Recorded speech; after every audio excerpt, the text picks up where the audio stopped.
Hello, welcome to the Self-Learning Podcast by Dr. Sushma Singh.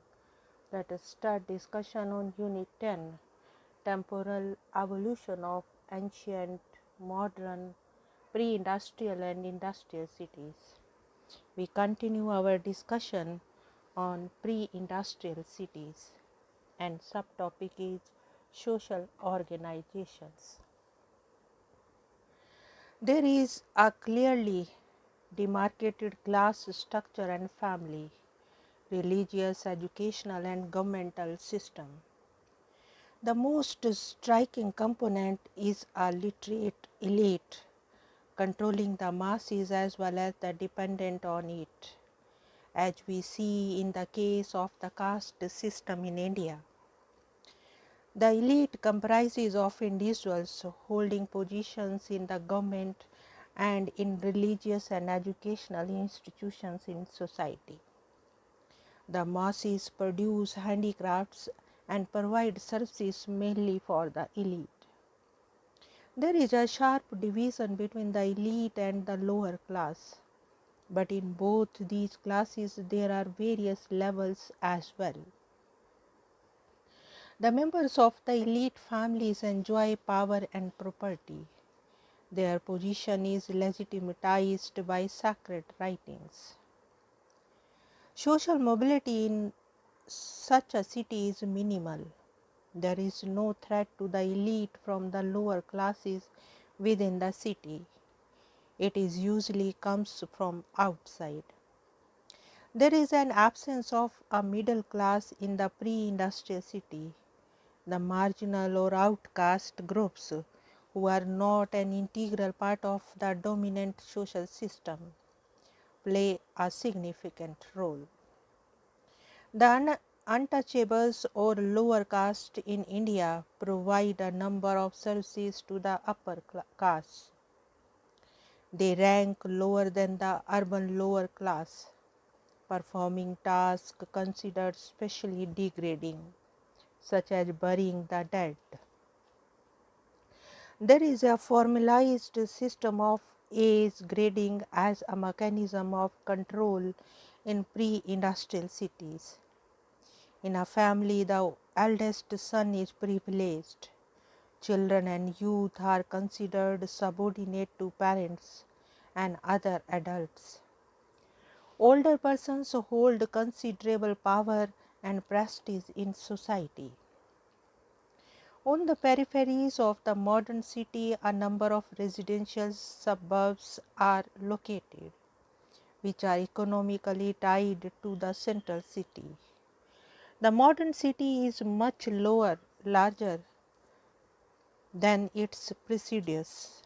Some of these cities specialize in different kinds of activities and they carry out manufacturing activities to a large extent. Modern cities also play a number of roles such as administrative, commercial and other service functions.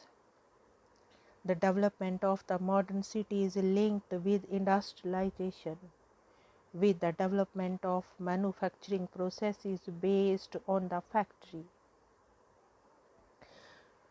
Most of the land used in modern cities is used for industrial purposes. A large segment of the population is employed in secondary or industrial activities. The factory and the modern city are associated with the uses of non-living sources of energy for manufacturing processes. Now let us move to the next point, industrial cities. A city is known as city not only because more diverse population live together, but also because more work and different kinds of work are performed there. It is not just the density of population that makes a city, but the population must be organized into a meaningful structure. Let us now look at some of the characteristics of a city, like ways of work, mobility and transitivity, impersonal social interaction, time and tempo compulsions, family living and the individual, the man-made urban environment. Let us discuss ways of work. Work in the cities is usually described as industrial work, which does not mean work in factories only. It also includes the work in commerce, transportation, in communication, and many other services. Mainly non-agricultural activities are carried out, such as different kinds of public works, mainly carried out in cities. Emphasis is placed on the use of machines and on refined ways of organizing the workplace to increase the efficiency of workers. Now let us move to the next point, mobility and transition. There is a continuous movement of people towards the city and away from it, or even from one city to another. This movement of people is due to the search for better opportunities found in the cities, which are centers of wealth, power, and creativity. The mobility or movement of people increases as cities become more and more industrial, and because of mobility, industry often increases. There is another kind of mobility seen in cities where people change jobs. This type of mobility is known as occupational mobility. Occupational mobility may also take place when a person shifts from a lower to the higher position. The next point is impersonal social interaction. In a city, the social interaction among persons is usually impersonal. There is an element of anonymity in the city life. However, there is a primary group interaction between the family members, friends, and neighbors. The community as a pattern of association is not destroyed, but certain new forms called networks replace old neighborhood forms. Large family networks may diminish, but friendship networks remain alive.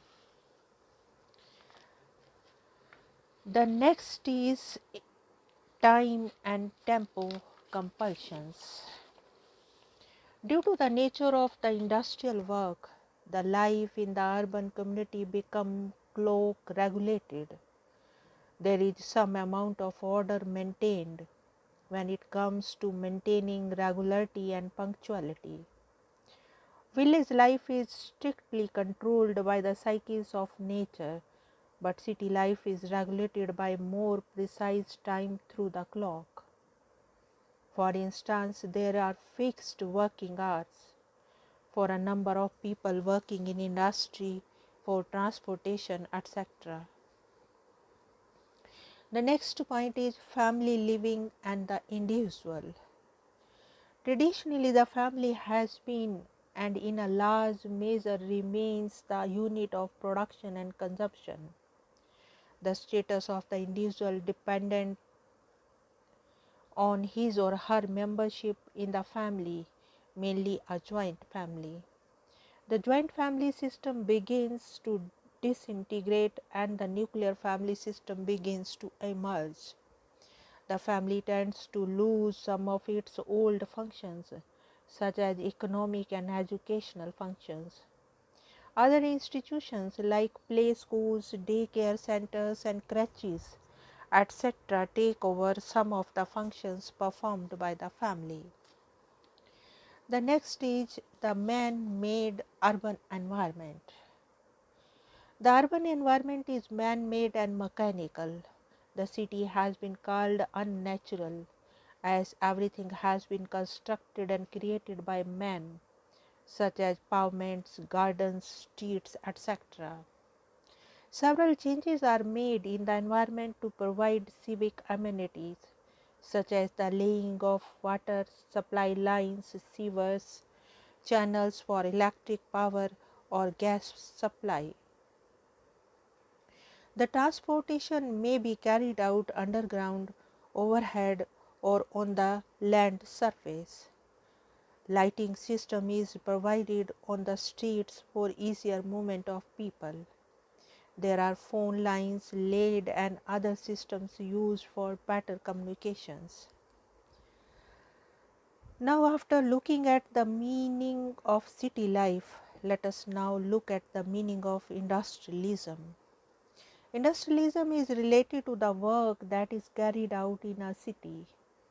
In industrialism, hand labor is replaced by machines, and these machines are further replaced by even more efficient machinery. Creative methods are used for organizing the work process. In most industries, unskilled labor has been gradually eliminated. The features of an industry city are as a new role has emerged in the city, as it is not restricted to merely a single market selling one kind of good, but there are special markets for each good and each service. Each market serves customers who may come personally as well as customers who send in their orders. The city is also a market for special services such as the publishing, business, finance and insurance, selling of machinery and tools, etc. All these services are separate from each other and also interlinked to each other at the same time. The cities acquire a more character with the rise of industrialism as they become highly interdependent on each other, and there may also be competition with each other. There are linkages between the larger cities and the smaller ones. The people in the city are usually engaged in industrial work. Tasks become specialized and specialization leads to interdependence of activity. There is individualism to a great extent due to the impersonal nature of his or her work. Other workers depend on his or her work as he or she depends on their work.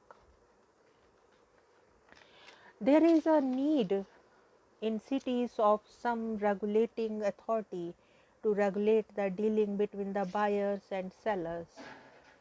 Authority was needed to establish weights and measures. Money values had to be decided. Disputes had to be resolved. Authority was needed even to establish a market. This authority that keeps things in balance takes the form of a government. The government are at various levels, but it is the local government that is the principal civil authority. Industrial cities are usually planned. Planning may imply the pattern of streets, parks, housing areas, etc. There may also be an interesting in planning the distribution of industrial sites and related facilities. There may be some people who are concerned about housing programs and the rehabilitation of slums. Now let us conclude the unit. In this unit, we read about the characteristics of city and how a city undergoes change. These changes that a city undergoes are a continuous process. Cities have undergone change, and this has led to emergence of four kinds of cities: ancient, modern, pre-industrial and industrial. We see constant changes in the character of city. We see the emergence of the earliest cities in India in the form of the ancient city during the Bronze Age and later during the second phase of urbanization. The modern city is a more recent phenomena. The city can also be characterized as pre-industrial and industrial city. An industrial city is linked with the process of industrialization. A prehistorical city is a city which has not witnessed industrialization and has other factors leading to its formation. Now let us wind up the session, and we have come to the end of the unit. Thank you very much for engaging yourself with the Self Learning podcast.